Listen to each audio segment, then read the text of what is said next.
അതൊരു പട്ടാളക്കാരന്റെ കഥ. വല്ലപ്പോഴാണ് അയാൾ നാട്ടിൽ വരുന്നത്.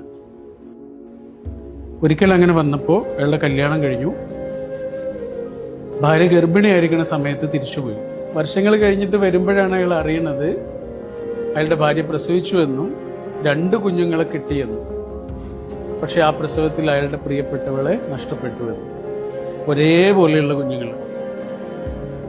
അപ്പോ ആ കുഞ്ഞുങ്ങളുടെ കൂടെ കുറച്ച് കാലം അദ്ദേഹം താമസിച്ചു. പിന്നെ തിരിച്ചു പോകുമ്പോൾ അദ്ദേഹത്തിന്റെ അമ്മ അദ്ദേഹത്തോട് പറഞ്ഞു, കുഞ്ഞുങ്ങളെ നീ കൊണ്ടുപോകണം.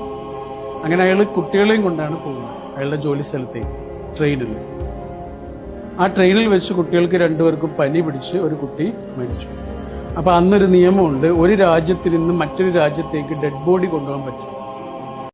അപ്പൊ ട്രെയിനിലെ ഉദ്യോഗസ്ഥർ വന്നിട്ട് അദ്ദേഹത്തോട് പറഞ്ഞു, അത് പറ്റാത്തതുകൊണ്ട് നമ്മളൊരു പാലത്തിന്റെ മുകളിലൂടെ പോകുന്ന സമയത്ത് കുട്ടിയെ പുഴയിലേക്ക് എറിയണം.